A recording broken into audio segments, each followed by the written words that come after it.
Já a cidade de São Paulo também sofreu com o vendaval desta quarta-feira. Girando a nossa reportagem, Júlia Firmino chegando aqui com a gente. Como é que está a capital agora? Quais os efeitos desse vento todo no estado? Chegando aqui à Jovem Pan, eu enfrentei o vento, viu, Júlia? Bem-vinda, boa noite para você. A gente aqui, a nossa equipe, eu, o nosso cinegrafista Jonas, também enfrentamos esse vento hoje à tarde, viu, Tiago? Boa noite para você, para quem está com a gente aqui se informando no Jornal Jovem Pan, na programação da PAN. De fato, ao longo dessa quarta-feira, tivemos muitos ventos na cidade de São Paulo, algumas ocorrências, inclusive, envolvendo queda de árvores, mas agora, nesse momento, nesse início de noite, nós temos aí um estado de vento um pouco mais tranquilo, não tão intensos como foram os dessa tarde. A chuva também está menos intensa, só uma garoa fina aqui na região central de São Paulo, e esse vento deve perder a intensidade ao decorrer, né, do dia. E aí, apesar disso, Tiago, nós ainda tivemos o registro de 3 mortes no estado por conta dessa passagem dessa frente fria por aqui. Uma delas aconteceu aí em Santos, né? O nosso colega Fabrício Naides, que estava já comentando sobre isso, aconteceu no litoral paulista. Uma outra teria acontecido em Cesarulange. Essas duas ocorreram por queda de árvores. E também uma na travessia entre Ilhabela e São Sebastião, também no litoral.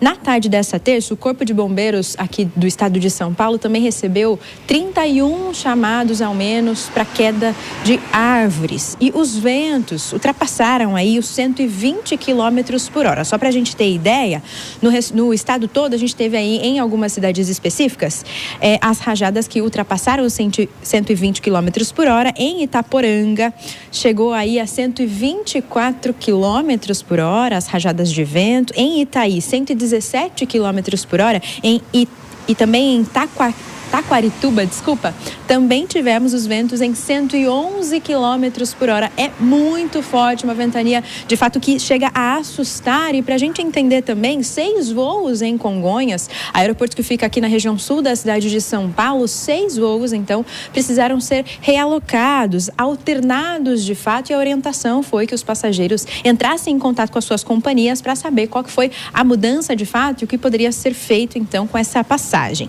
Agora, a Defesa Civil aqui do estado de São Paulo emitiu, né, de fato, esse alerta para ventos fortes, rajadas que poderiam chegar aí, ultrapassar os 100 quilômetros por hora. E isso está mantido ainda para quinta-feira, ou seja, amanhã esse alerta ainda permanece. As pessoas precisam ficar de olho porque pode ter aí alguma ocorrência mais grave. Em algumas regiões os ventos podem ultrapassar também os 90 quilômetros por hora, isso em toda a região do estado de São Paulo. Com isso, então, a própria Defesa Civil instalou um gabinete de crises para conseguir dar conta de fato em relação às ocorrências que eventualmente podem acontecer, como por exemplo a gente viu as quedas de árvore. E aí esse gabinete de crise conta então com concessionárias de energia elétrica, membros também do próprio governo do estado e ainda a polícia. A gente tem inclusive um trecho da fala do tenente da Defesa Civil, que é o Maxwell, comentando exatamente essa estrutura e o apoio que a Defesa Civil está dando à população nesse momento. Vamos ouvir?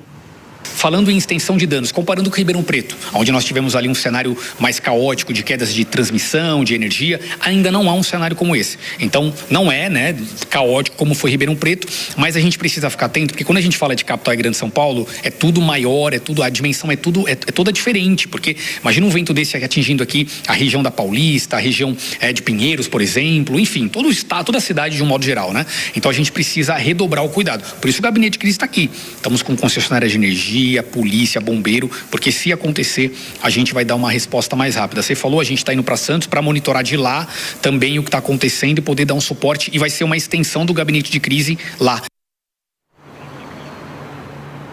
Tiago, o próprio tenente Maxwell falou aí de algumas ocorrências que podem acontecer por conta dessas rajadas de vento, né? Nós temos as quedas de árvores, destelhamento, também danos em estruturas físicas ali, metálicas, frágeis, e também a falta de energia elétrica. Por isso a orientação, a recomendação que vem mesmo da própria Defesa Civil é que a população evite se abrigar debaixo de estrutura metálica, embaixo de árvore, evitar também as áreas abertas durante os vendavais e ainda ficar em casa. casa, né? Se puder se prevenir, ficar em um abrigo durante esse tempo, essa passagem desses ventos mais fortes. E aí, claro, em caso de emergência, acionar a própria Defesa Civil pelo 199 ou então pelo Corpo de Bombeiros, o 193. A gente segue acompanhando tudo isso e aí amanhã trazemos mais detalhes de como foi o resto da noite dessa quarta e ainda os desdobramentos de amanhã. Volto com você. Pois é, nas próximas horas você pode ir acompanhando a Jovem Pan, a Júlia Firmino até daqui a pouquinho, e aí o agradecimento também ao Capitão Maxwell, que sempre nos atende